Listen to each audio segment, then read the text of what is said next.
No.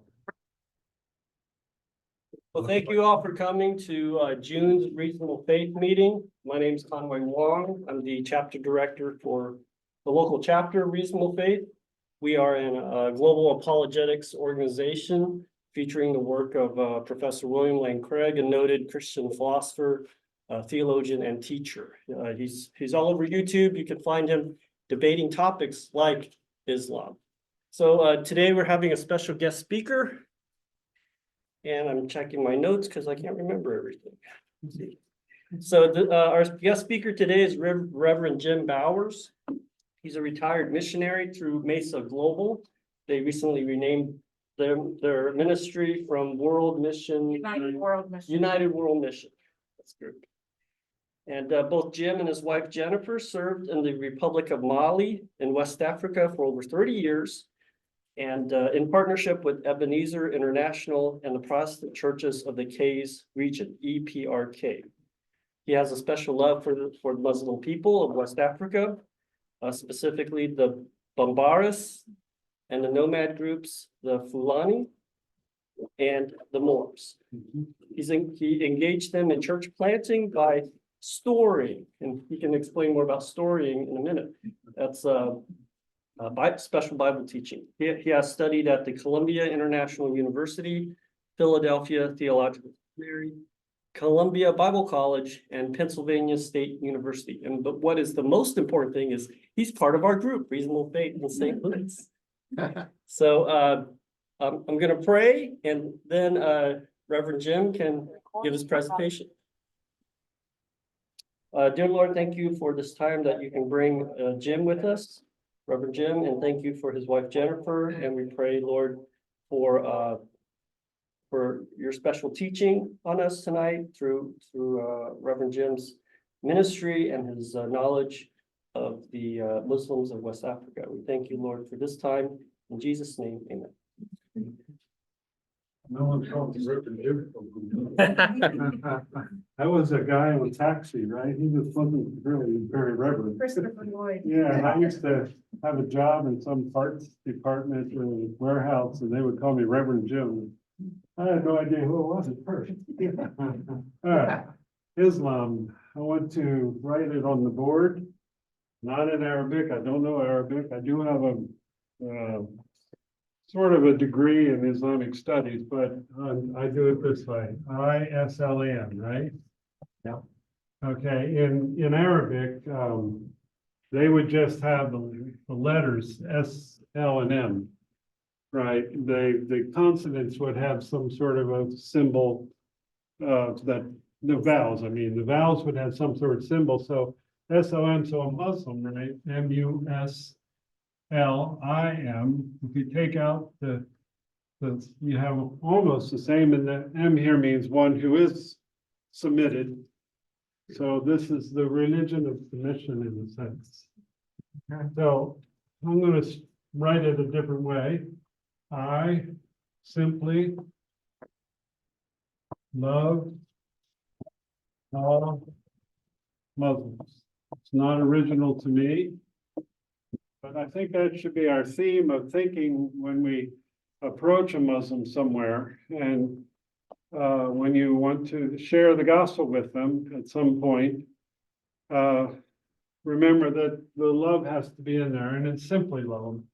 And most Muslims I've met, and when we were in Mali, when I go out the street to go to the gas station, the store, the policeman, every bureaucrat, everywhere, everybody was a Muslim, and all the market ladies and everybody. So they were not going to eat me up or anything.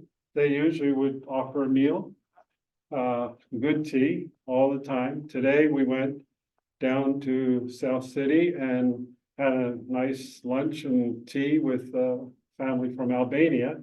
If you know Europe a little bit, you know that Albania is a Muslim country. So these were Muslims, secular Muslims. They do some of it, but they didn't kill a sheep. They didn't do that. They didn't do a lot of I've never seen them bow down for prayer, and they wear just clothing like you guys are wearing right now. The last time we were with him, he offered Jim a beer. Oh, yes. That's right. He grew up in South City himself, and the wife, they're both from Kosovo, but She came over a lot later when they got married. So simply love them all. It takes a lot of time to approach someone and to get to talk about religious things, spiritual things, that you got to build a lot of trust. Now, this fellow we were with today, Dardon, he went to elementary school in St. Louis, so he's almost more American than he is back there, people. But you still have to take time to get to it and such. I want to play a little game here. I'm gonna, should have written that off the top. Jennifer, maybe you could come up and help me on this part. There's a lot, the idea here is to talk about objections that Muslims might give us. There you go. And but I think you need to understand a little bit about Islam to understand the objections that they're going to throw at us. Give me some of the objections that a Muslim would ask you. What would they ask or say about Christianity that they're confused about? Yes. Most of them say the Bible's been corrupted. Okay, the Bible's been corrupted or changed. Yes. You worship 3 gods. You worship 3 gods. Yeah, that's a big one.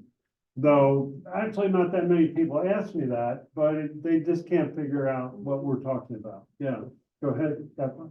Jesus is not the Son of God. There, that's a big one. Yeah, for sure. We'll talk about that in a bit. Any others?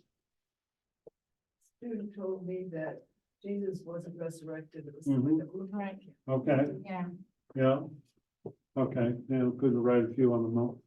Oh, I Some thought of that's them, why you wanted me up. here. Mhm. Okay. some of them talk about the difference of Jesus and Muhammad. Why don't you worship Muhammad? Yes. Well, I was gonna say that Muhammad is the final prophet. Okay, that's their line, yeah, so why don't you, One in the line. why don't you follow that, yeah. Got one, Harry? Kosher foods. Why do you eat Okay. kosher, why don't you Don't eat, we? why don't you follow kosher foods like the Jews do at least, yeah. Jews and Muslims are so similar, I don't know why they fight each other, but they do. All right, a number of others about the Bible and the nature of God and who is Jesus, the big part of the question. Do they ask about the virgin birth? No, because it's right in the Quran. Yeah, he was born of Mary, the virgin birth, doesn't say virgin, but very close, like our Bible does. One that I often get is, you Christians, why don't you pray? Huh? I pray all the time, man. I can't say that to them, but they pray very publicly, bowing down, and they have another form where they do the opposite of what we do. They open their eyes, put their hat on, and hold their hands open. We tell our kids, close your eyes, hold your hands, and bow your head. Take off your hat. They do, yeah. They do the opposite. Yes. They probably accuse a lot of Christians of being Say it. immoral, Yeah. worldly, Worldly, Yeah. immodest. in our Yeah. lives. Yeah. That's the biggie, yeah. And now with all our homosexual leaning in the Western countries, we're just thrown out, yeah. And actually, they're not for abortion, but that doesn't come up too often there. All right, About in Mali, they would always say to us, what's the difference between a Protestant and Oh, a Catholic? or Or between- often they'd say between a Christian and a Protestant. knowing that. Because to them, Catholics were Christians, and so here comes the Protestants. Who are you people? And Well, I what's the say, difference? well, I have a ring, I have a wife, and Yeah, but the idea of praying, they know the Catholics pray, because they do this thing and some other, I don't even know if I get it right. And they never see us Protestants praying unless they come to church, but they wouldn't come to church because we drum a lot. And they don't like our drums that are used for idol worship and things like that.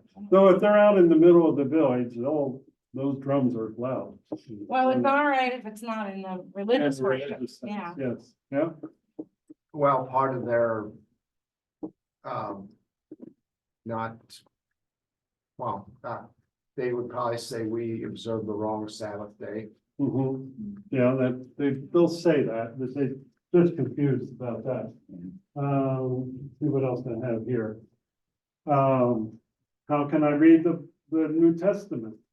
how can I read the Anjil? If they're gonna use different words, Anjil is the word most Muslims will use for New Testament, and instead of Jesus, they'll say Isa, because these are the words that are in their books, in the Hadith or in the Quran and such. What about, yeah, we mentioned the Bible being modified. Why do you have so many versions of your book? I hear you got a King James, and then you have some other new one and a good news one.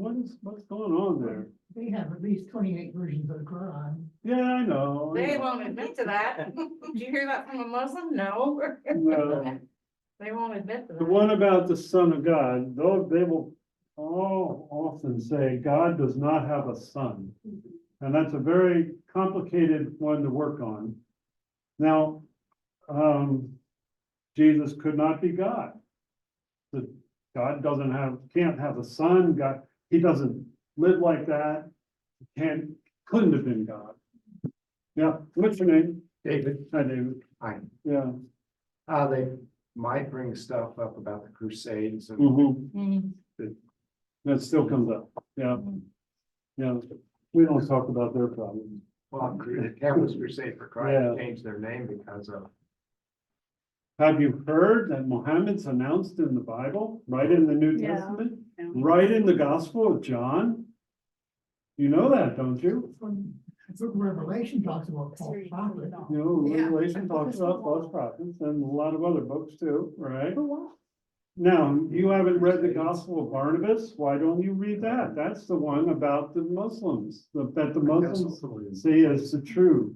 Now, the Gospel of Barnabas is a extra biblical book, not even part of the Apocrypha of the Catholics. It wasn't recognized by any church early on. I don't even think it was written until about 1000 AD. Then there's another one like that, and you can't use it. It makes all kinds of mistakes of geography, history, culture. It's known by many Muslims. They might ask you, was the Anjil revealed?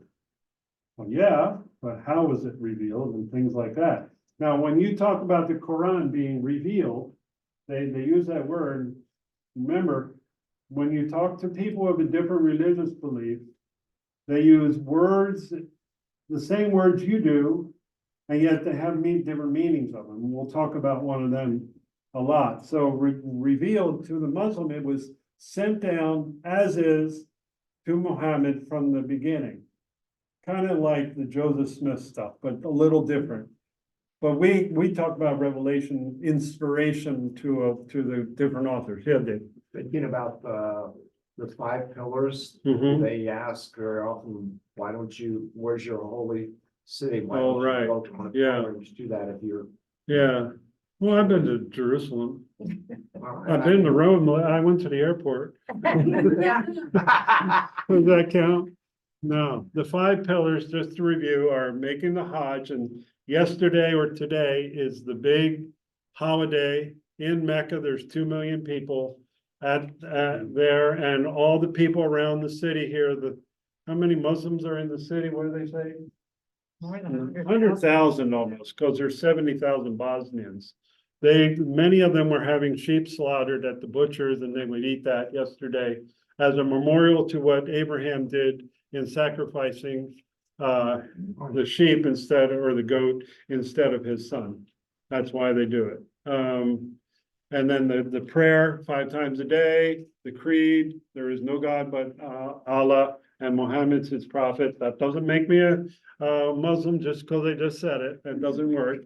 And what else? Giving the alms, the zakat, which is kind of a tax on your total worth. So if you're worth $100,000, you would give 1.5% of that. It's not very much, $1,500. Yeah. I think Overland City takes more than that. And then Yeah. the Ramadan fast. Ramadan, yeah, holding the fasting during the month of Ramadan. Yeah. Is that all 5? I think so. Yeah. Yes. They probably, they'd say that the line of descent of the what would you Who's the say, prophet Shmuel? goes through Oh, Ishmael, not right, Isaac. yeah, Oh, yeah. yeah, when I tell the story, I just say the son. That works, yeah. Okay, so we have a bunch of different objections. One writer, and I like his thinking and on these things, who gave me the idea that I simply love all Muslims. He's a writer out of South Africa named John Goldsmith. And he says, I've never met a Muslim with whom I can talk to where I can't turn these things around, these objections into a moment of evangelism, a moment of witness, a moment of positive outreach. Maybe not to bring the person all the way to repentance. We're not talking that point, but to not have a debate. Your goal is to not have a debate and to just let them understand something about the issue you've been talking about. Is that possible, do you think? To turn this, you can't have three gods, your God is one, and that is their number one doctrine, Tawhid, they call it, Tawhid, and they'll argue that one a lot, because that's one of the biggest things they have to study in Islamic school and such. And the idea that Jesus didn't die on the cross, I've heard that so many times, yeah. They can't understand what the crucifixion is about.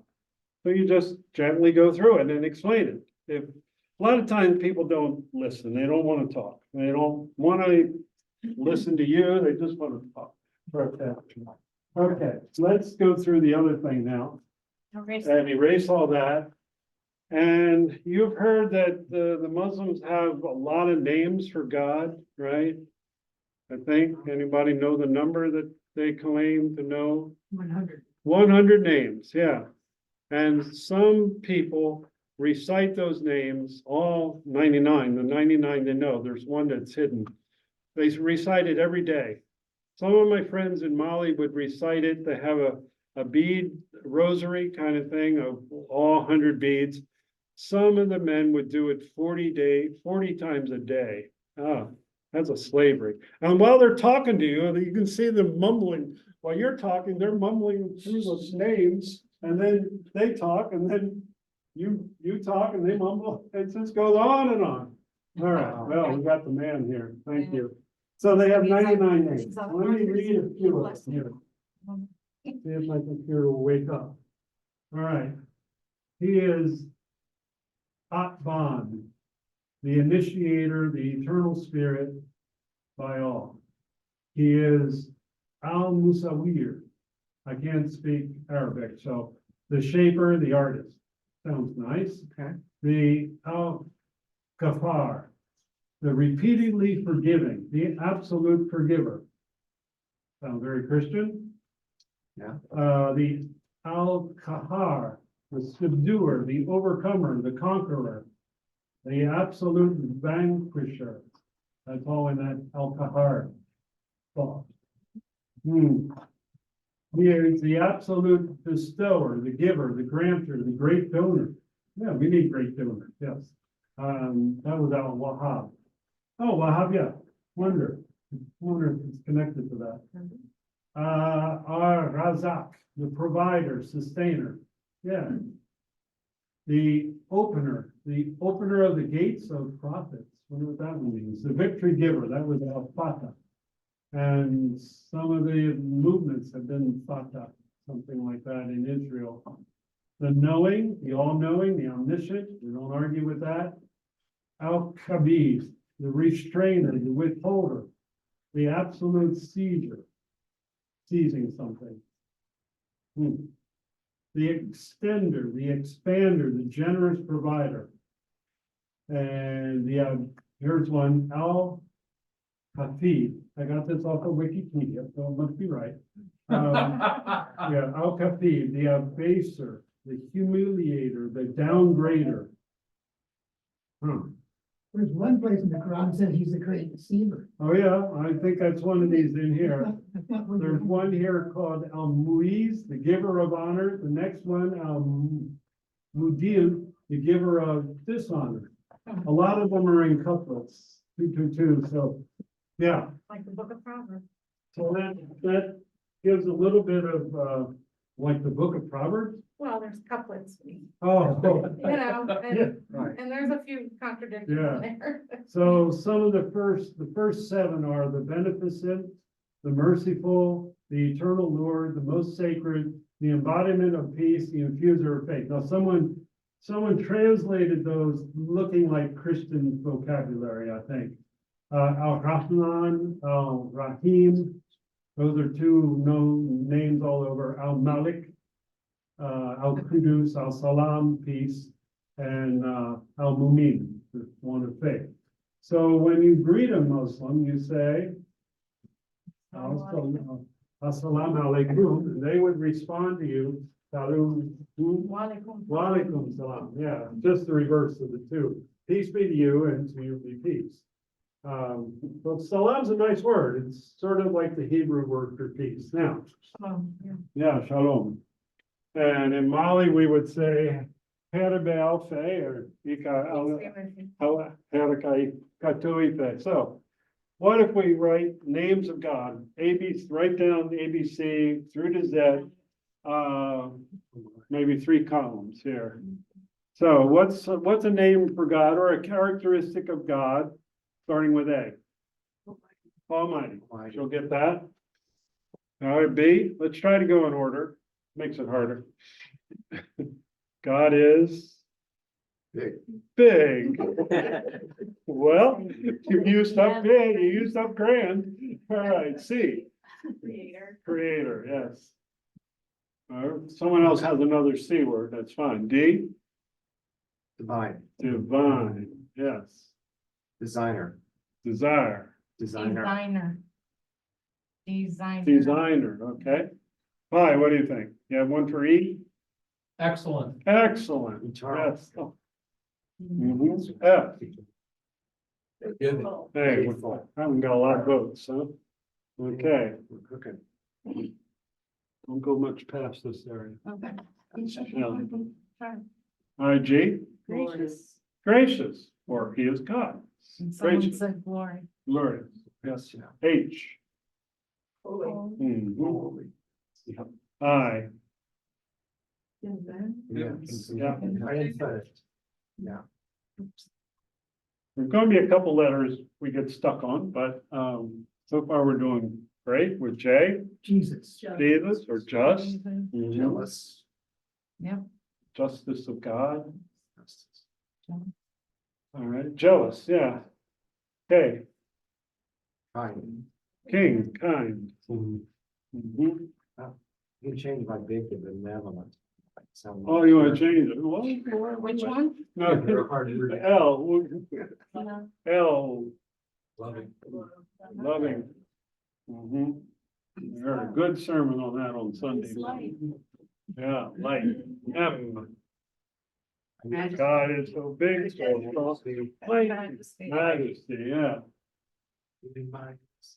M, and gets us stuck a little bit in English. it looks like. Okay. Hmm? Never ending, that works. With never ending, yeah. There Mhm. you Now, O has all those big, long words. Oh, yeah, go. Omnipotent, omniscient, and what's the other? Omnipresent. Omnipresent, yeah. And there's some other O words too. P is easy. Powerful. Mhm. Threat. What'd you say, Harry? Present. Present, yeah, I like that. Mhm. Okay, Q is a hard one You. in English. I always say he has no equal. It's sort of a negative Q, equal. Looking for the Q You in gotta there. do what you gotta do. I don't know. Some You think people of another said- Q? He's a really quality God, isn't he? Some people have tried quiescent or something, but, all right, R. Getting there. Mm-hmm. S. Savior. Savior, strong, yeah. All right, T, Truth. truth. Thank you. Trust. Trustworthy, yeah. Okay, U. Unchanging. Hmm. Mhm. You're saving that up. Yeah, UVW. Victoria. Victoria. No? Just run past that point.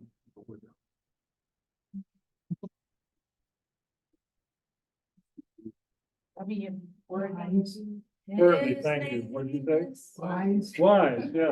Yeah, wisdom. Worthy and wise. Okay, I got one for X. This is not mine. This is Ruth Bell Graham. Xenophile. Because xeno means stranger and phile means love, and he loves the stranger. Put it in there. I was gonna You- say, excellent. Yeah, usually. Yeah, you say and that's excellent, what I but we usually use do it. is excellent, No. you know, but we already used it and plus, this is such a good one. Xenophile. Xenophile, loves the stranger. Put that into your English vocabulary. And why? And Z? Why? Petra said Yahweh. Oh, Okay. that works. Yeah. Seems to be part of our English language now. Yeah. Yeah. Is zealous? Zealous, yeah. Okay. So, So just to think about what God is like. Now, we have something we call special revelation and general revelation. Some of these are special revelation. You only find it through knowing Jesus and through the book. Others are general revelation, like the O's here, that everybody pretty much agrees in the definition of God, that he's big and powerful. They don't always say creator, but a lot of that. Now, can we erase again? Is this actually? I thought you were gonna do something over on the right there. Yeah, but I need more space. Yeah. Now, just remember all these. Yeah. Now, we'll have a quiz.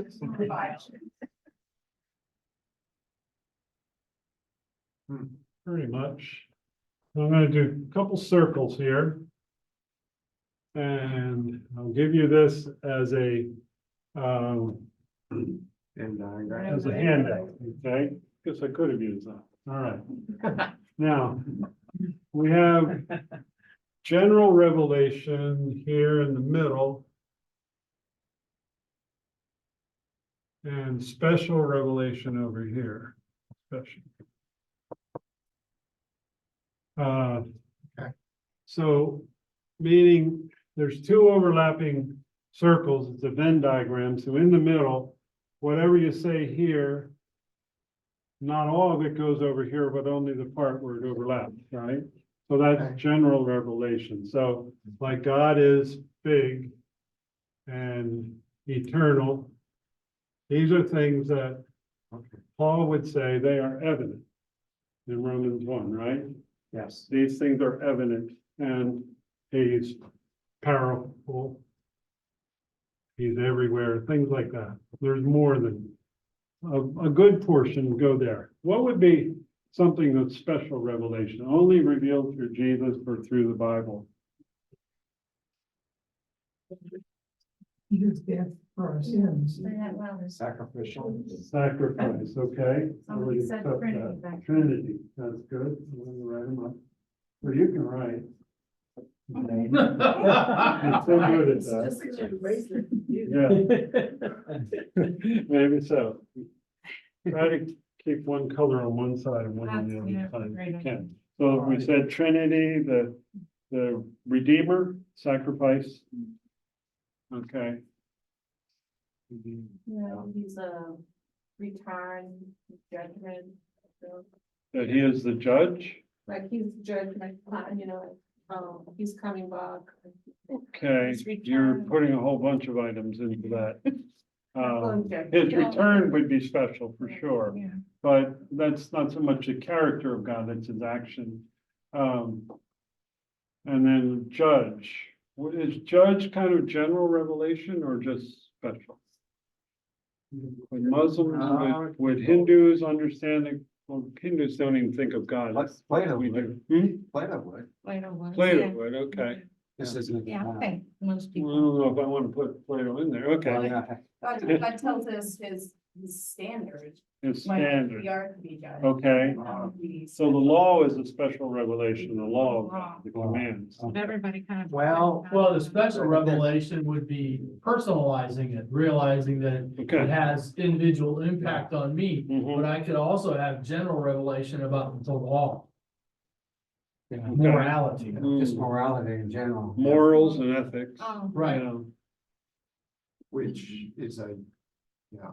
But we don't always agree what morals are from God and what are man's creations or other ideas. Well, and same with ethics in the same area. Mhm. Along with the Trinity would be the deity of Christ. Deity of Christ, yes, very good. Would love go in special? Now, that's a question for us, yeah. Because when you look at other religions and religious pagan philosophies and stuff like that, God is depicted as holy, but rarely, if ever, as loving, Hmm. Yeah, I agree with you, you know? because the But- Muslims don't have a loving down. And then here's chapter 38 of the Quran. In the name of God, the most compassionate, the merciful, most merciful. So now which side is it going? General or special or, and if I go to chapter 42, it says, in the name of God, the most compassionate, the most merciful. I go to chapter 49, the most compassionate, every chapter starts, except one or two, starts out with that little phrase. In the name of God, Rahim Raham. So, they have an understanding of God as compassionate and merciful, which is not ours. Okay? Where do I write love? You're the writer. I've always. I would put love here and compassion over here. If you can do Love it in the that. middle? Yeah, No, No.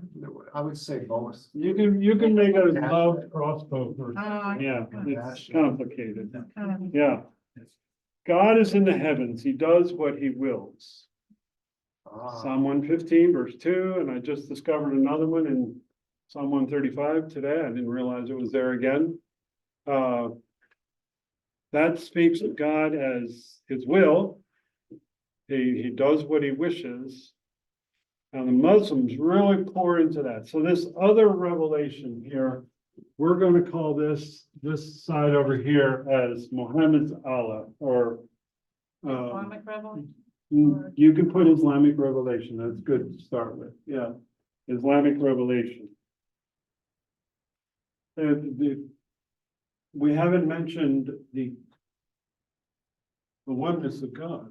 Trinity we put. So why don't you put here the oneness of God next to it? I think that's important to write in. We do say he's one. You could put it in the middle also, oneness of God. Yeah, move it to. Well, that would, Yeah, that's not move so it- much general as it is between. Move it to the oneness of God over here. I'll erase that. Sorry. Yeah. Now, why do we put that in the middle? Because they both really push the oneness of God. We say God is one. When a Muslim says, you believe in three gods, well, let's get our terms here right and understand what the opposite person is really saying. No Christian ever says we have three gods. We don't have two gods, there's one God. And the Father, Son, and Holy Spirit. But they look at this oneness, they call it Tawhid, Tawhid. It means oneness, but they push it in a way different than Christians do. And make it so it's very arbitrary. You can write arbitrary into Islamic revelation. They push that so far that fatalism is a big aspect of Islam. And they're more than, what's that hyper Calvinist kind of thing? More than that. If you can be more into the will of God, what? More, yeah, I guess more hyper Calvinist than Yeah, hyper Calvinist. So he's arbitrary, they're fatalists, and if something happens, if an accident happens, well, God willed it. We do say that, but we don't push it as much as they do in their thinking. When we were in Mali, if you heard somebody died and you asked how they died, they said it was God's will. And you'd be like, yeah, I know, but was he sick? Was he old? Did he have a heart attack? Wow. Yeah. That's just what they automatically answer. How long was he, did he have malaria or Yeah, whatever? Yeah. exactly. And because he does what he wills to a Muslim, he can deceive. It's fine to deceive. We only have a couple hints of that in the Bible. A couple of the stories, it sounds like God did this so that they would be mixed up or confused or something like that to finalize the victory for the Israelites especially and things like that. But it's one of those 99 names that he's a deceiver. He's truthful, but he's a deceiver. Now that doesn't make any sense to me. And some of these others like that, honorable and dishonorable. And honor is so important in the Muslim world also that how could their God be dishonorable? Can you put impersonal? How And about that heaven thing that the guy sent me that, when you said you were gonna put me down? oh, yeah. Yeah, I was with the Muslims 10, 15 years in Mali, and we were talking about going to heaven. I said, boy, that'd be neat to go talk with Jesus and Meet worship God. God, meet God. He said, you're not gonna do that. That's not possible. He's up in another heaven higher than you. You know how Paul went to 3 heavens. He's up there in top 1 and there's 7, and we're all just gonna start out in number 7. Well, it's his So when whole, they talk about paradise with all the virgins and stuff, God isn't God there. isn't there anyway. He's somewhere. Yeah, so he's aloof. And, but one of you said, I think it was Potter, I'm not sure, talked about the relationship with God, didn't you? Your Personal. personal, Yeah. I think Yeah, that was so- mentioned. when some Europeans will go to a Muslim area and talk about, do you have a personal relationship with God? That Muslim has no concept of what you're even asking. It's actually what he thinks is that's not possible. How could I? I hope you're going to tell me that. But they don't. The Christian just goes on with this wonderful idea of how you can know God and such. All right, so if we could look at a couple Bible verses, please.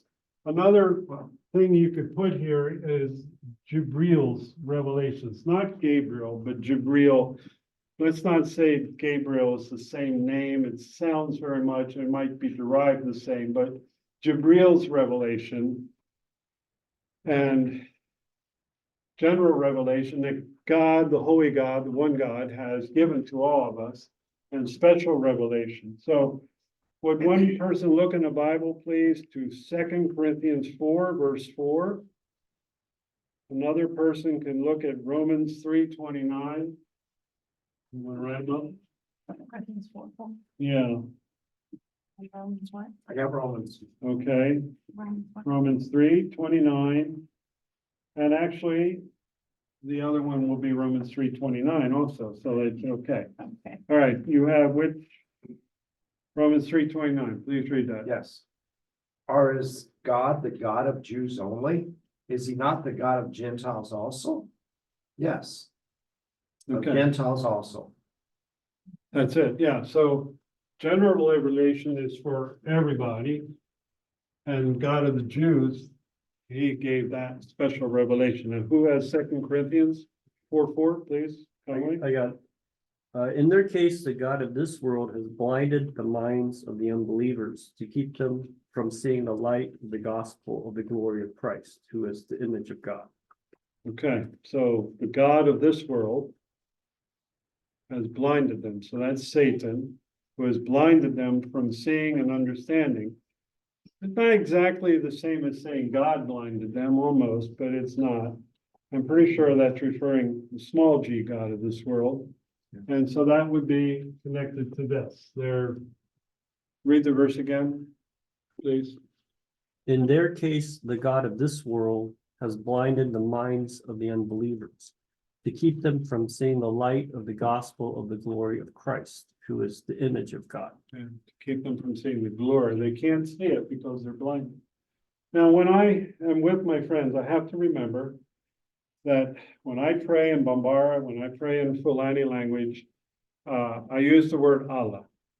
And millions of people all over Africa use Allah when they pray, and they are Christians. And I don't mind. Now, I understand that if you're from South Asia, many there do not like to use Allah as a name of God, and they reject it. But most of Africa doesn't mind using the word Allah. So that debate comes up every few years. You should not use the word Allah when you pray. Well, some of us, that's the only way they know to address God. And It's an Arabic translation of the Yeah. Bible. where's your word God from anyway? Remember its origins? It's not from the Bible. It's something out of German and Norse, and I don't know. And where is the Dios and Dieu from? It's the same idea out of Latin and Greek, and they're not from, they're not sacred words like the Muslims say. Allah is so sacred, you almost shouldn't even say it, but they do it a lot. Yeah, That's similar to the Jewish Yahweh. yeah, Mhm. yeah, similar. I don't know. So this is Muhammad's Allah, not the one that we talk about, but when you talk to people, you have to understand this is the Arab Allah, just Arabs in general, not Arab Muslims, Arabs. And this would be Scripture's Allah. Can I say that? Scripture's Allah. Okay, when I open my Bambara Bible, when I open my Fulani Bible, I see the word Allah going through there. Yes. So in talking about the difference, and just here, how about where would you put righteous? I think Because they don't have- over on the special again. I know, yeah, that's what I was thinking too. Now, what about that problem of compassion and merciful written all over this Quran? I got this in part, it was given to me. By some Muslims. What's the difference of the Christian concept of love and the Muslim concept of love? I'm sure there's been books written on this or long essays, but there's a couple critical things. Yeah, Dave, what would you say? I would say they're in a situation where they don't have a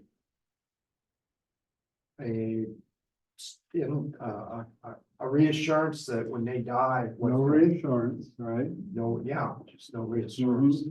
And so I've always heard it's a balance between their good and their bad. Right, If we're you have gonna get not into that. followed- Yeah, how long ago? 8:30? You got till 8:30. Thank you. Okay, you're getting into it. Now, they say God is merciful and compassionate. For who? We say the same. God is merciful and compassionate, loving. For who? Everybody can cite Romans 5:8, please? For while we were yet sinners,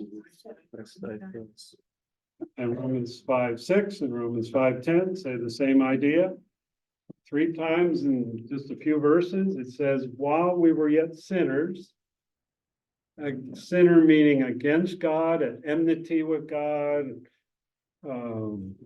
All kinds of Enemy of God. enemy of God. Could you put So salvation on the inside? Could you put salvation? You can on put the inside? salvation and sacrifice in here, yeah.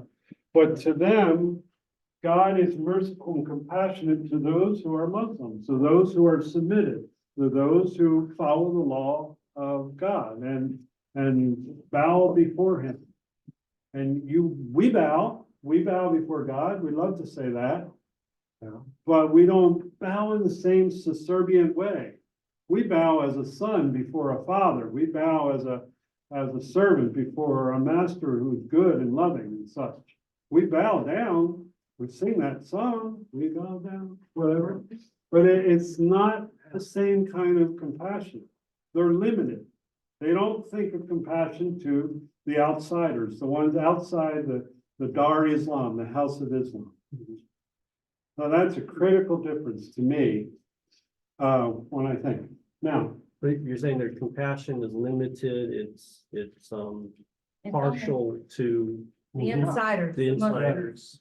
Which is actually typical of most people groups in the Laura, world, can you, you know. there's about 16 copies here. You can give them around however they want to take them. I've given all these files. I'm going to give you to Conway as files.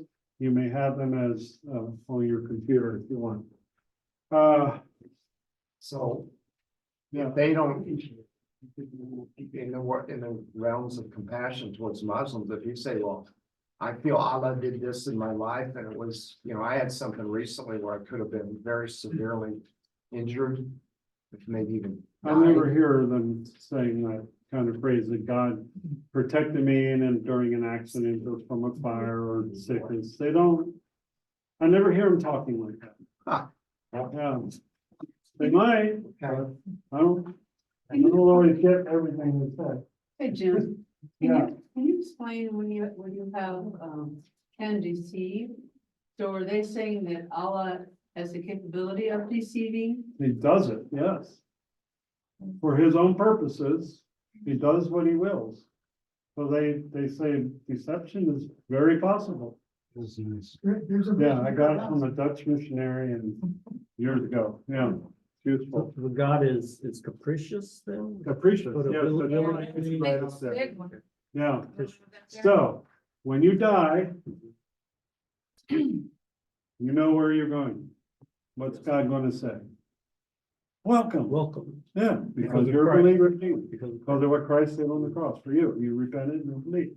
Yes, a Muslim, even if he's done all the 5 pillars, 10 pillars or something, over and over and better. He has no assurance that when he dies that he will go to any paradise. In fact, they say in Mali at least, we have funerals, right? When someone dies, lay the body out, and everybody comes to the house where the body is laid out. And everybody in town comes, everybody in the neighborhood, and they bring a lot of food. So the family will have food to eat for the next few days. The women all go inside the courtyard and the men were lined up out on the street, on both sides of the street. We're all quiet. They put mats down on the ground and things like that. And maybe 1,000 people will come to a funeral. I've been to American funerals with 8 people or something like that. They say God will see this man must have been good because 1,000 or 5,000 people came to the funeral. Therefore, they have a better chance. And they preach during that, the imams will get up and talk while we're all waiting for the body to be finished and take it to the grave. Imams will get up and preach and say, see, you have to come to funerals, you know that, and we will go to your funeral, and then God might say, you must have been a good guy. And yet I hear the next day I'll be sitting with somebody and say, he wasn't really that nice. We just he was cheap, man. Yes. Oh, they have no assurance. And then it's only the first level anyway, bottom level. Yeah. Mhm. Go ahead. Do they believe that ability is all knowing? Yeah, so that doesn't, I mean. Well, I like how you do that. That's good. Because that's the balance. I was in a small village. We were going to try to do some Bible studies in this village, and I wanted to do kind of a preparatory session, asking a lot of questions about where they are, what they thought, what they believed ahead. And I had questions about life and death and God and the Spirit and Jesus, just to find out what they knew. And we were going along. I had mostly young people there, maybe 20 of them with me, and we were talking and answering questions. I was learning a lot. And this old man got up and said, Yakuba, that's my name over there, Yakuba Kulibali, and who are you? Janaba, yeah. Yakuba is like Jacob, so it fits very nicely with Jim and James. So he said, Yakuba, you know that when we die, the books are going to be opened. The books? What books are you talking about? I asked him. He said, well, the angel's on your left shoulder and the other angel on the right shoulder, and they're recording down what you do and you don't. What your good deeds are and your bad deeds. So the guy on the left, I'm left-handed. I don't like saying this. This is where all my bad stuff is written down in a book. And over here, all the good stuff is written down. And so in heaven, in judgment hall, they're going to take those books, put them on their hands and weigh them. And the one that goes down low, the right or the left, will judge. God is a judge, but he lets the books, the weight of the books, the weight of your good deeds, and the weight of your bad deeds this man went on and on talking this. And the young people, some of them actually started laughing. They hadn't heard it or they didn't like the idea. But yet at the same time, she was saying Yeah. it's kind of inconsistent if God Mhm. knows all and everything. It is inconsistent if they But the believe angels that, have written it. but they also believe God is capricious. And he might make the decision after you're dead when he sees how many people's at your funeral, according to, Yeah, it's probably more focused on. So it doesn't necessarily make sense. It's just what they believe. okay, listen to a verse from the Quran, Araf, chapter 7, verse 7 to 9. Now, oh dear. All right. Yeah, it works, okay. We will, the sentence is long, I'm sorry, and it's convoluted. Because that's the way Arab writes it to an Englishman, it's backwards to us and complicated. We will surely call those to an account unto whom a prophet has been sent, that means to the Muslims. We will also call those to account who have been sent unto them.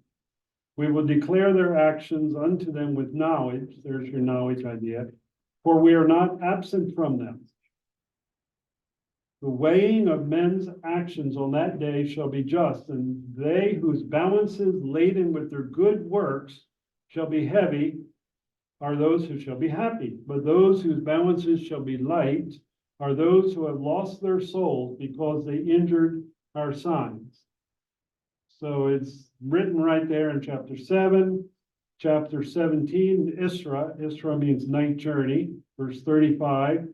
Give full measure when you measure out and weigh with a just balance.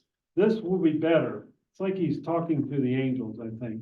This will be better and more easy for determining every man's due. And follow not whereof you have no knowledge, for the hearing, the sight, the heart, everything of these shall be examined at the last day.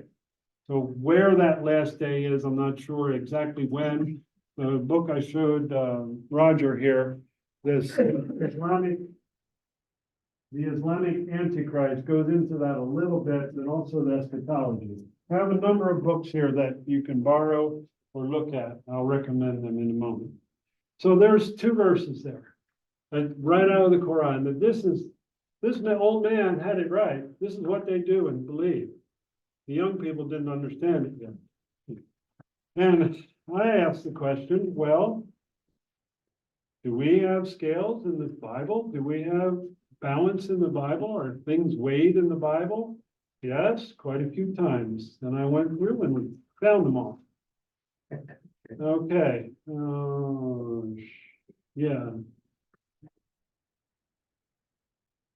I'm sorry, these are all in French.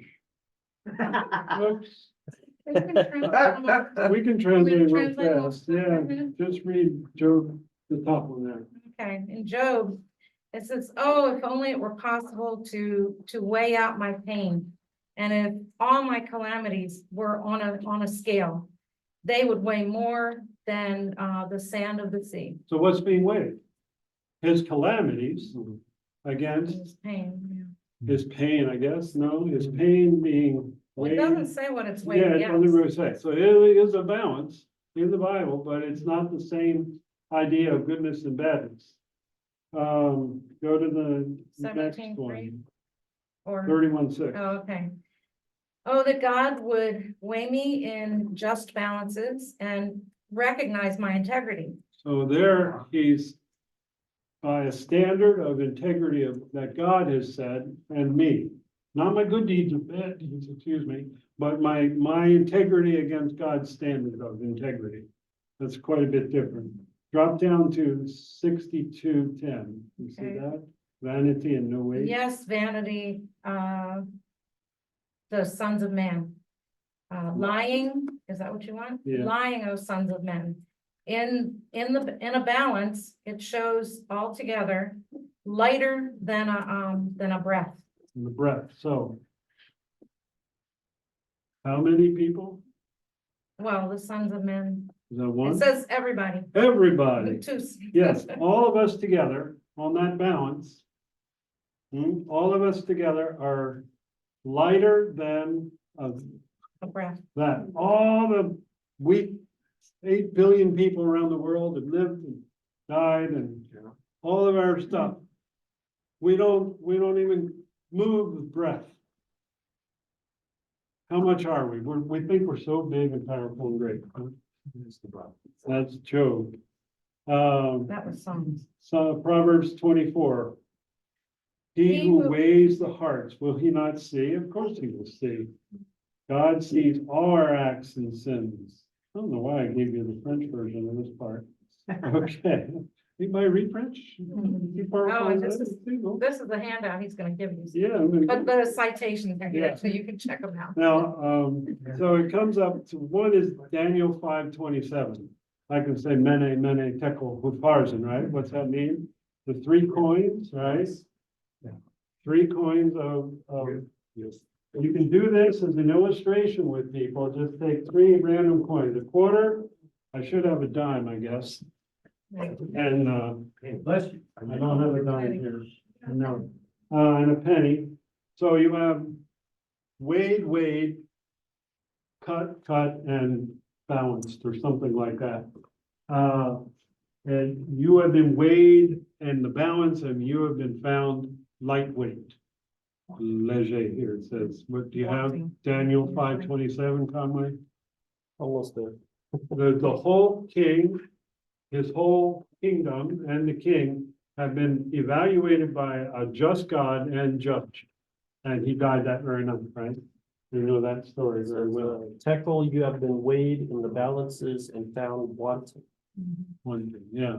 So the 3 words are 3 words for coins. One is, the word for the coin is means tekel, like we say a quarter. It's not 20, we don't say 25 cents all the time, we say a quarter.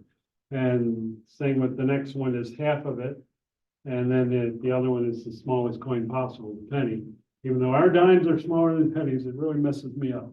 And that, so the balance of Christians and a lot of Muslims really believe this concept. So that's why I'm taking time to talk about it. Man's sinfulness against God's righteousness. That's what's being weighed and balanced and judged and checked. For man's guilt against his innocence. We're guilty. No way can we come up to God's standard. The nations of the world are compared to God. We don't compare to God. Calamities against peace is another issue. The troubles weigh Job down and he's just overwhelmed by it and unbalanced, unbalanced or something. So that's one whole big issue.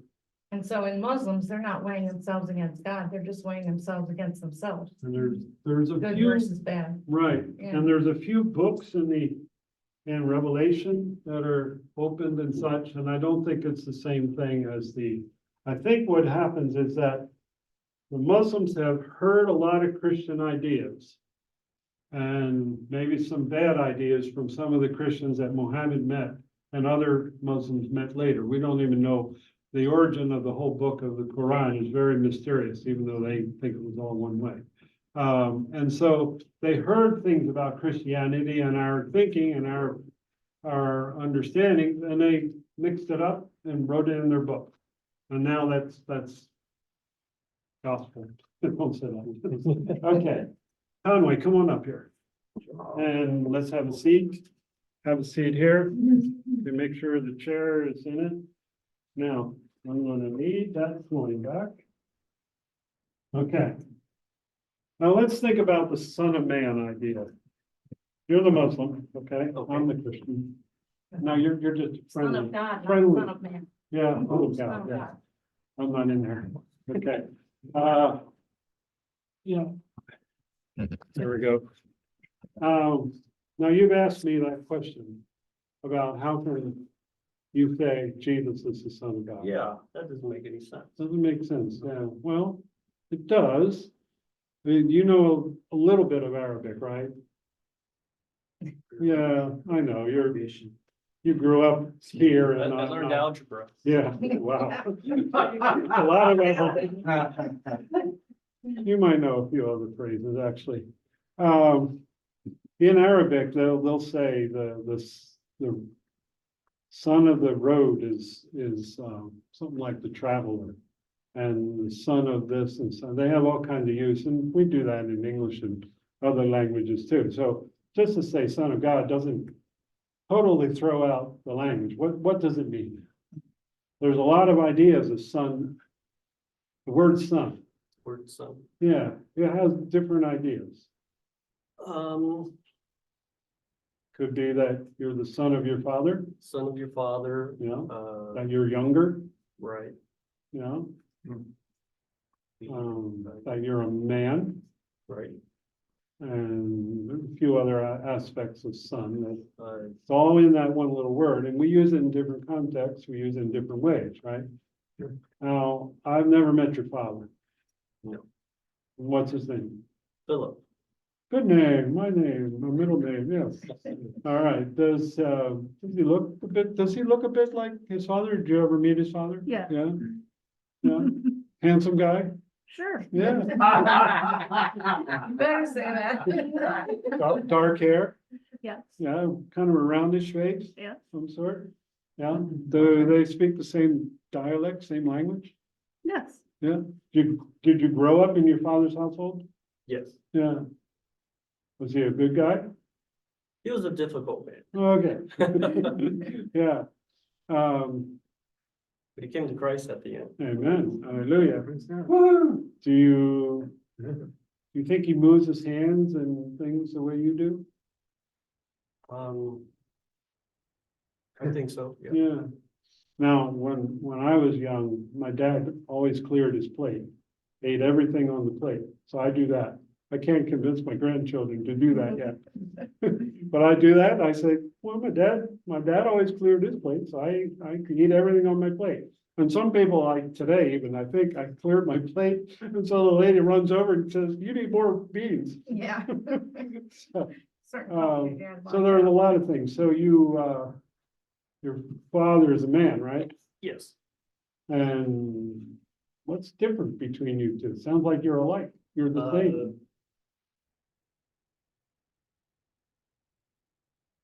different is, I'm another person.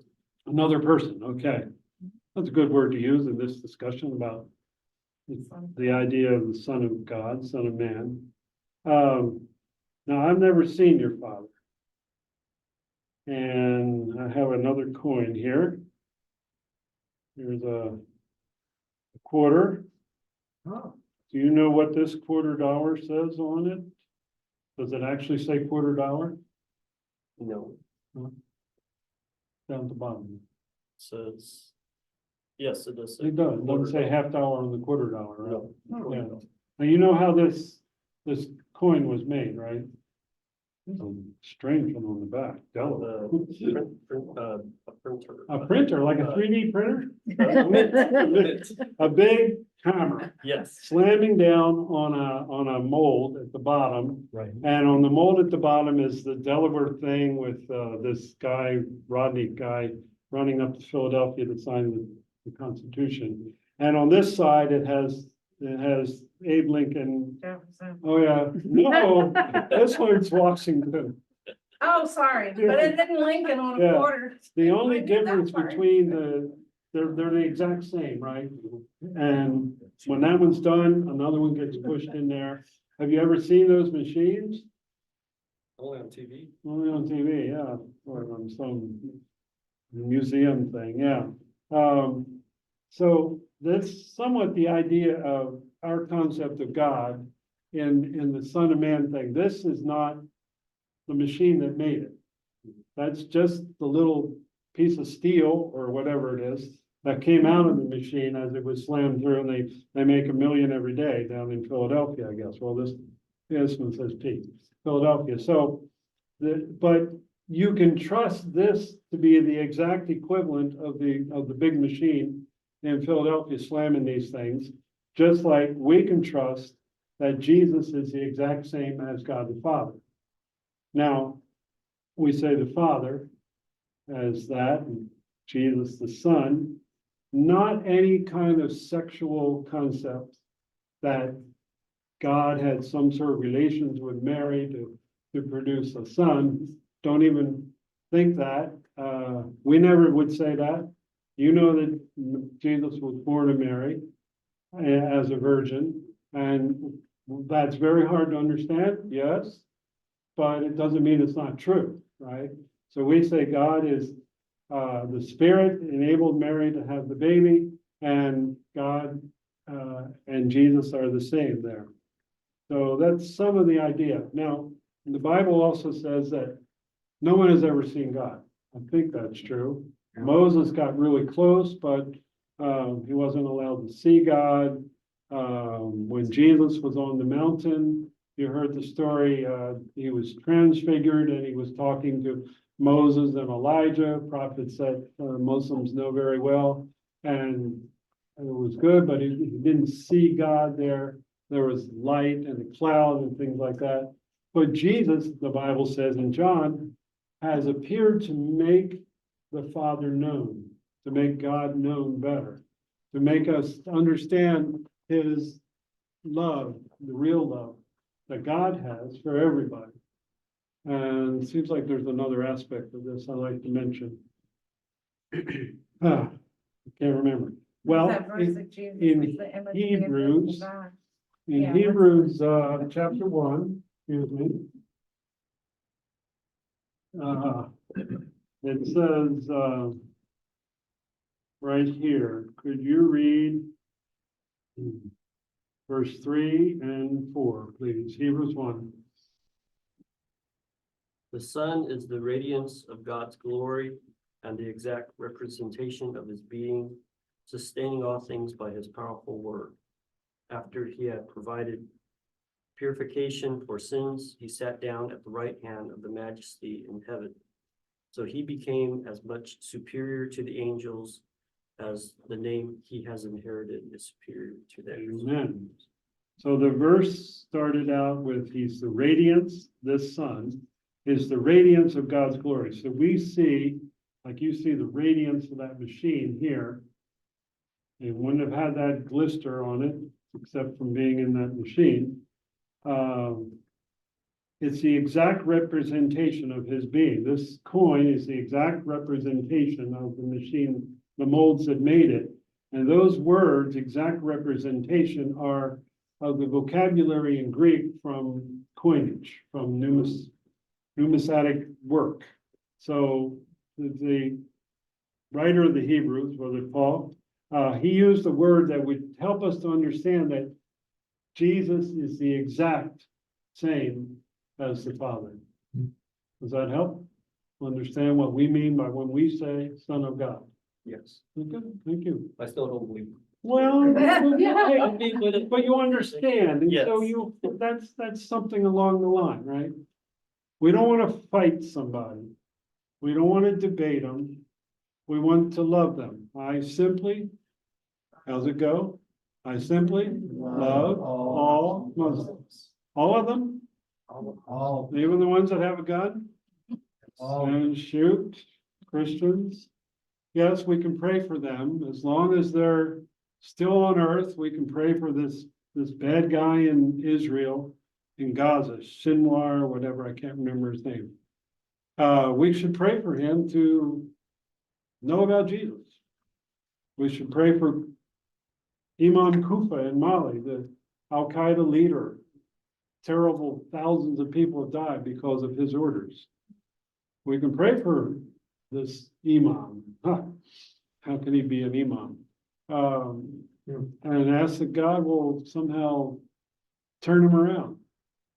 I think we should all pray for all Muslims in Mali and Senegal and in Madagascar and in Haiti, not Haiti, all over Indonesia and such, in China, everywhere. There's millions and millions in China and India and such. Yeah, thank you very much, Conway.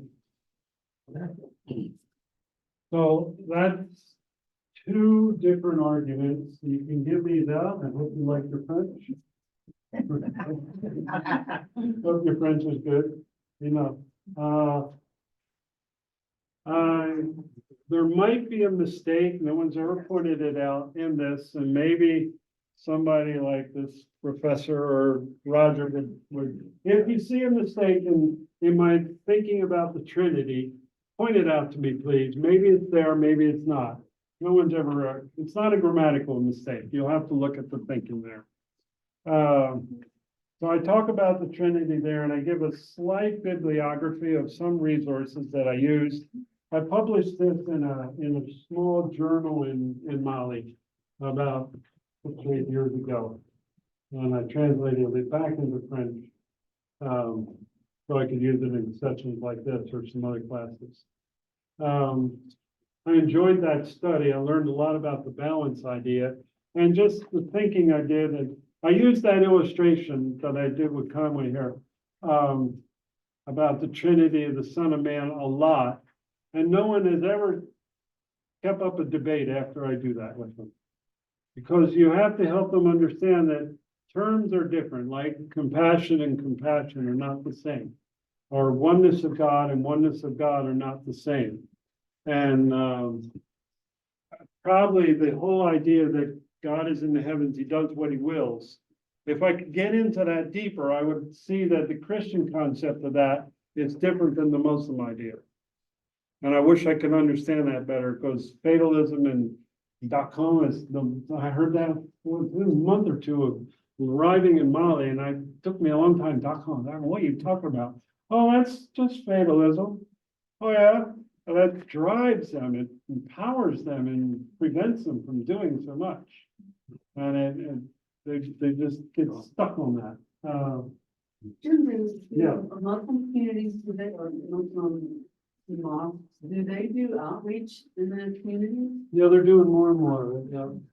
One time we were asked by the government to welcome some convoy that was coming in for medical services into our city. So that the youth groups and all the different social services were there, and the churches and the mosques were all invited to send your youth up and do something. So we come out with our church and our choirs. The Catholics have some sort of a choir. They don't exactly sing with the same exuberance there in Mali.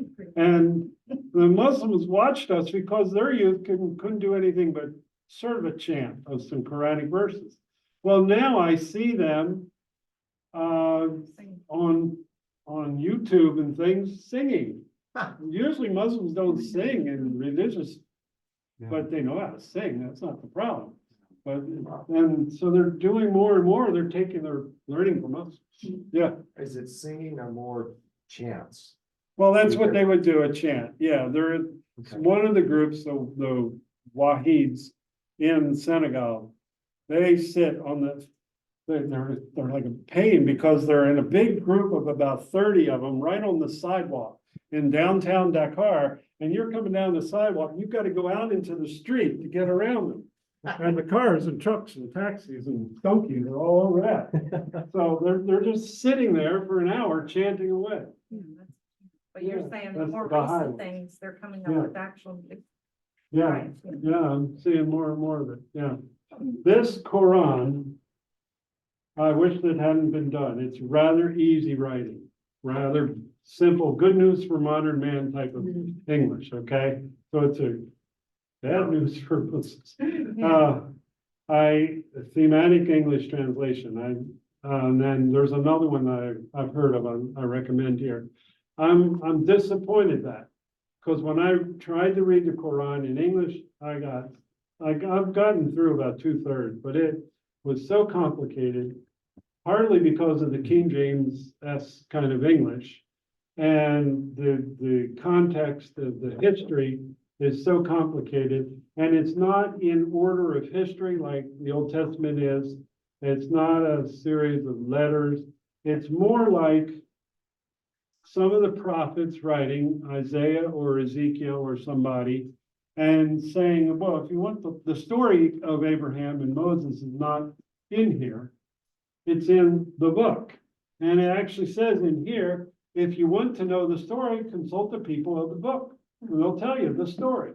You don't need to write it out again, it's already written.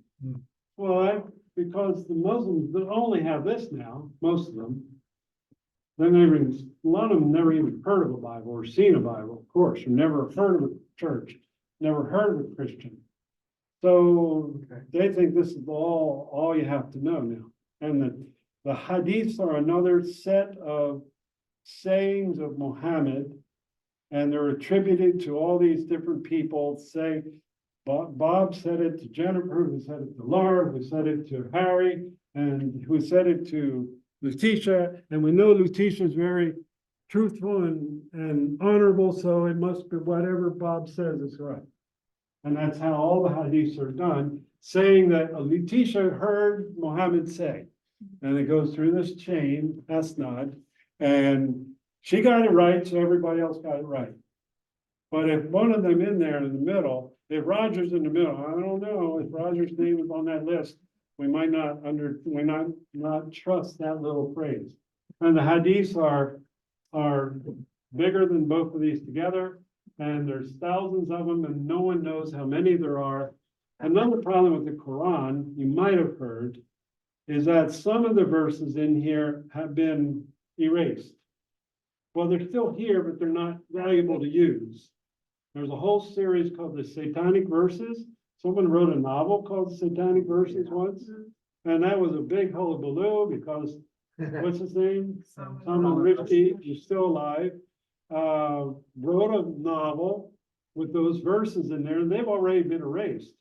And it was erased because Allah gave us another revelation, and that Muhammad had gotten verses from Satan to go ahead and do some idol worship. And then the people said, "What? You told us not to do that. How can we do this idol worship?" And then so a few days later, he got some more revelations that erased the first ones, which are called the Satanic verses, but they're in here.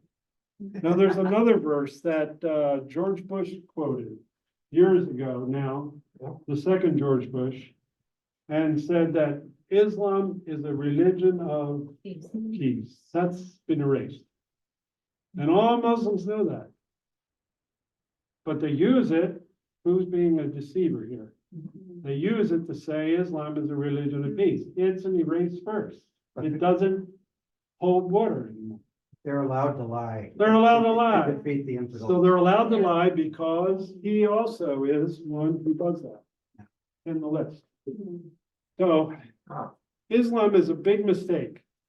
And it's Jibreel, or you might as well say satanic revelation. And I never would say that to a Muslim. I think everyone here is a believer. I don't know everybody's heart here, but I don't think there's Muslims here. Yes, probably Muhammad was, someone said maybe demonic, a demonic influence. The book is very mixed up. I'm saying things right now that I would never say to a Muslim. This is understanding I've learned about years of reading and studying Islam and seeing the fallacies in their theology and being frustrated with people. But I don't ever talk about how bad Muhammad might have been. We never talk about how many wives, what does it matter? I know lots of men in Mali with 4, 6, 8 wives. That's not the end of the world to them. Some of them are believers, not too many. One of the popular things now is saying that he was a child abuser because of that child he married. That's not Father And we saying. met some Christians once who said, we were talking to some Muslims and we pointed out to them that he was a child abuser because he, he sexually abused this child and they wouldn't listen to us. And I said, what would you say if somebody told you Jesus had sexually abused someone? Well, we wouldn't believe it. I said, yeah, they're not gonna believe it either, even though it's true. That's not how you witness to Muslims, by telling how bad their Hated prophet that is. movie that came out a little bit ago about the Louvre and something in the Louvre, and Tom Hanks was in. What was that? Oh, Yeah. the Dan Brown thing, Yeah. whatever it was. I was wondering if you could speak to Roland Mueller's, I mentioned it right before you started talking. How Okay. the difference between a shame-based culture Right. in Islam and our guilt-based culture There's, in the West. okay, shame-based. And how that figures into Yeah, these debates and. it's shame, it's a motif of writing, shame and honor. And what do we say, guilt and justice, right? Yeah. Yeah. And then there's the power and. Thank you.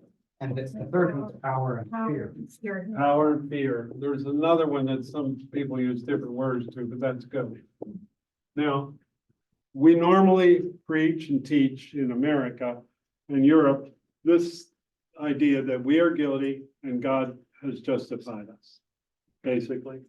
Yeah. Now, so much of the Eastern cultures, Africa and Asia, as I understand it, see life more as an issue of shame between their family and them, and shame with the community, and how I myself could shame my family before the community, so all the family is shamed, and we have to build our honor back. And honor, sorry about that. Honoree. Yeah.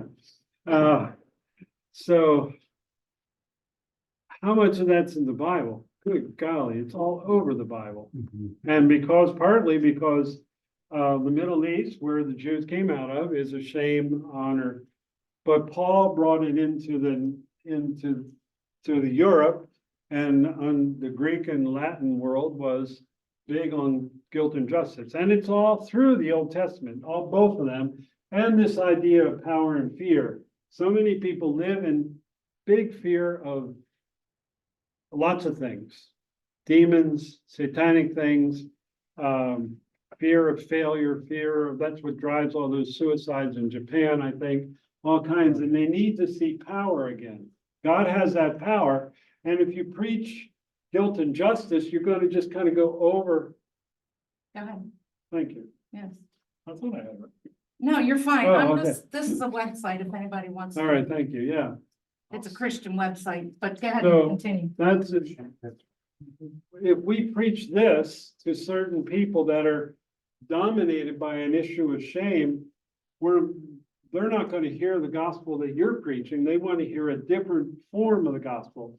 No change in the basic gospel. It's still Christ died on the cross because of our sins and rose from the dead. And if you follow Jesus, you will retain honor, or honor will be restored. I think there's several stories in the Bible. One of the ones I like is Abraham's slave wife with Hagar. And in chapter 17, God restores honor to Hagar, and she calls that place the God who sees. God has seen me and not left me in that shame. I have gotten my honor back. And there's some others of power and fear. Maybe the story of Elijah on the mountain with the idol worshipers, the Baal worshipers, and they were in fear, and God showed his power there, maybe to Exodus also. But we can preach this message and Americans won't understand it. We could preach this one and maybe other people won't understand it. So that's the idea you need to understand. And this writer named Roland Mueller has written a lot on that, and Jennifer gave us that website that's useful for understanding. It's interesting too, if I just add, Mhm. as a college teacher, Mhm. teaching ethics, Ethics, and things yeah. like that. Since the advent of the new relativism from the last several decades, Mhm. we seem to be returning back to this power fear Power fear. and a kind of a re-paganizing Mhm. of the culture. Yeah. And so, yeah, I just wanted to mention that real Yeah. quick. So Thank you. that's another application, useful application. My Muslim Another friends word. are big on this and big on this. Yeah. And sometimes I have to remember, who am I talking to here? I don't want to just go through the Romans Road or the four spiritual laws. Yeah. Those ideas, Yeah. you need a different motif of teaching sometimes. Yes. Well, we have a sacrifice there, but don't they have observed, Oh, gosh, yes. They make lots of sacrifices. yeah, Mhm. but I mean, actually like a lamb or a They goat don't sacrifice. they don't understand it in the same way you and I do. They don't see the substitution of the ram for the son of Jesus for us. And the Tabaski with Eid, Yeah, that they just celebrated, should be seen in that light as a foreshadow of what Jesus did on the cross for me. But they never talk about that. When I talk to them, they think it's just a memorial of Abraham being obedient. Well, it is, but it's so much better. And I read something and Abraham's sacrifice and obedience shows us how we should help other people. I don't get the connection, but that's how they wrote it. We should be nice to each other like Abraham was. I'm not sure where they got it, but they wrote it out like Nice that. to some of it. Yeah, yeah. It was nice to He Lot and helped went to Lot. rescue Lot. Yeah, there you go. Yeah. Okay. I have here a bit of a bibliography. You can give these around. Yeah, this is another set we'll give.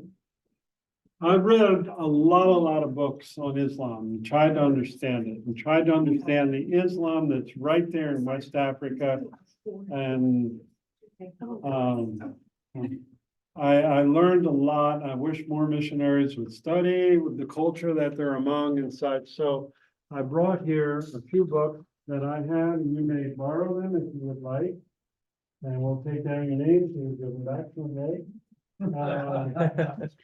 This is written by a Kenyan and a Malian, a Kenyan and an American Mennonite together, David Schenck and Mr. Katarega, Islam and Christianity. They talk about an idea of dialogue, which is useful. Maybe just turn it for me here. I got all the books here. And then I have one that I would recommend that you read by George Housney, Engaging Islam. Some people say this is one of the better books to read for a Christian trying to get understanding of that. Just be backwards, isn't it? Engaging Islam. And then one of my teachers, Phil Parshall, who worked in the Philippines and with SIM and Bangladesh, wrote Bridges to Islam. His subtitle is A Christian Perspective on Folk Islam. Folk Islam is not the one that's written in the classical Arabic and followed in Al-Azhar University or in Mecca, but what everybody else does and believes, and all the gree-grees and the fetishes and the beliefs that they add on to Islam, which is it's all over the Quran. One reason I don't like to read the Quran to somebody and saying we're going to read about Jesus in the Quran in chapter 3 is because I don't know all the secrets behind all those verses. The Fatiha that they say 5 times a day, well, 17 times a day, actually, sounds very much like Psalm 1, but there's lots of little folk Islamic secrets in there, magic secrets that you don't want to get into. And so Marshall has some good thinking on that. Another one by a longtime missionary and teacher, named Ernest Hahn, and that's The Integrity of the Bible According to the Quran and the Hadith. Now, Roger's written a few things on that, and That's there's such a pretty book. Yeah. Look at those nice. it's got all the Molly dust here, yes. You can give out that other page if you haven't yet. Okay, so this is a bit like what Roger wrote. I think, was that you that wrote that little tract, do you think, Roger? The one here called David Wood. David Wood, oh, okay, the guy on the YouTubes all the time, all right. Roger wrote a couple others that are nice and interesting. Good news for the food bank.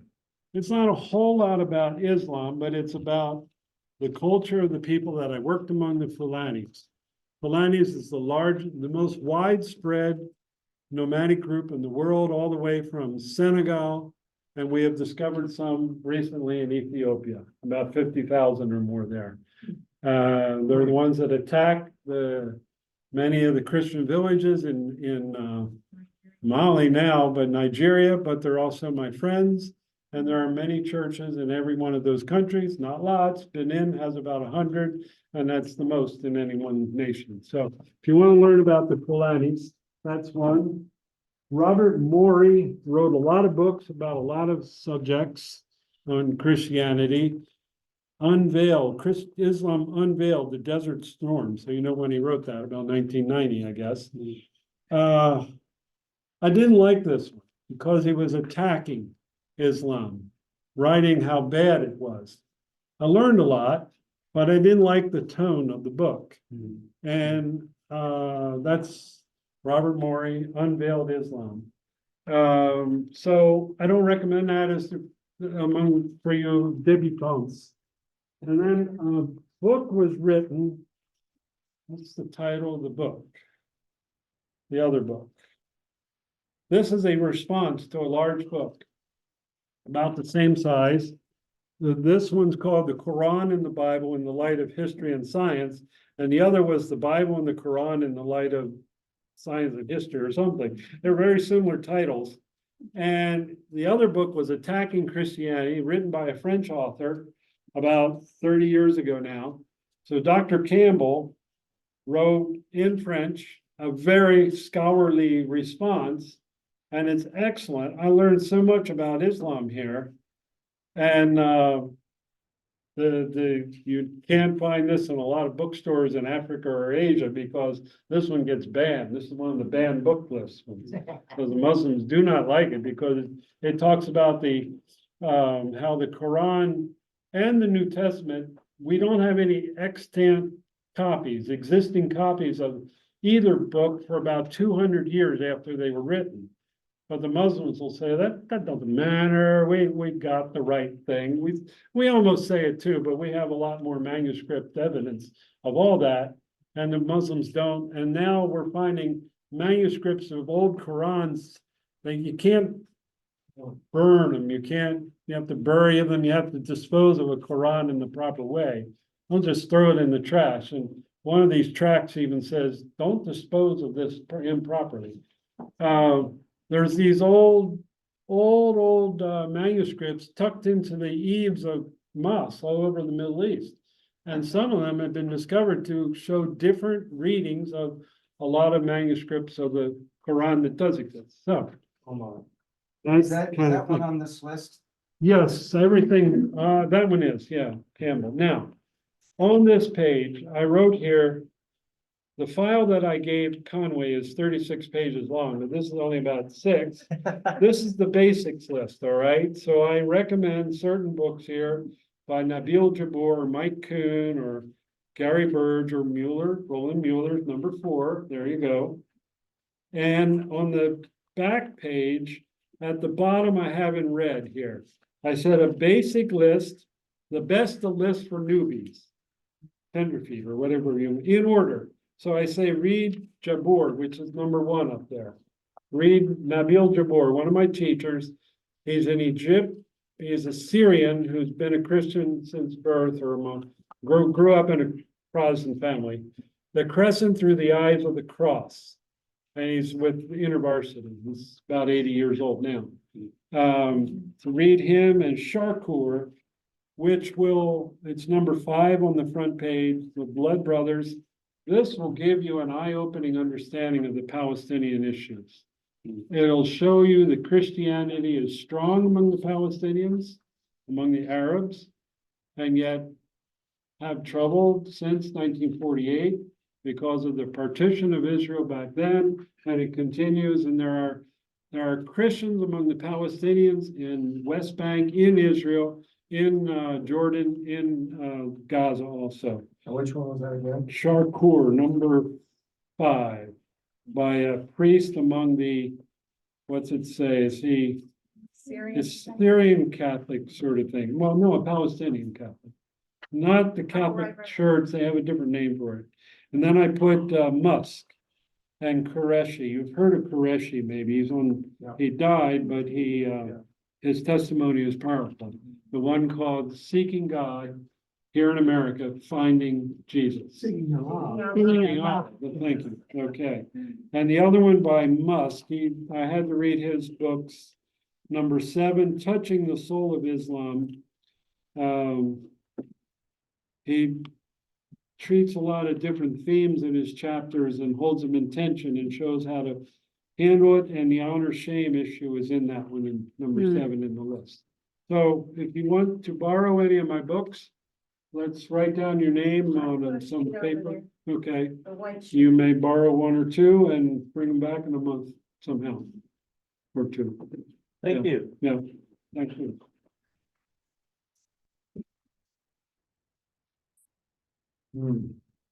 I hope everyone enjoyed that as much as I did. Next month, we're gonna start a book study called It escapes my mind. What's it called? The Frank Turk book, Stealing from God. Stealing from God. So we. May I mention two more books real fast? Oh, sure. If you're interested in women's studies, and is outreach to Muslims, Miriam Adney wrote, Daughters of Islam, and Christine Malouhi, I think she might be a Muslim convert herself, Mini Skirts, Mothers and Muslims, MMM. So I'll put these over here too. Go ahead. Thank you. So, the next few months, we're gonna be doing a book study. I hope you enjoyed the series of guest lecturers that I've invited to come share, their specialties. And, thank you also, Reverend Jim. Thanks for all that. I'm gonna pray and then you'll be dismissed. Good Lord, thank you for, this time that we can come and learn more about, Muslims, our neighbors, and our coworkers and our fellow citizens here in the United States. I pray, Lord, that you would use what Jim and Jennifer have shared with us in our attempts to share Christ with them. In Jesus' name I pray. Thank you. Thanks, guys. Thank you.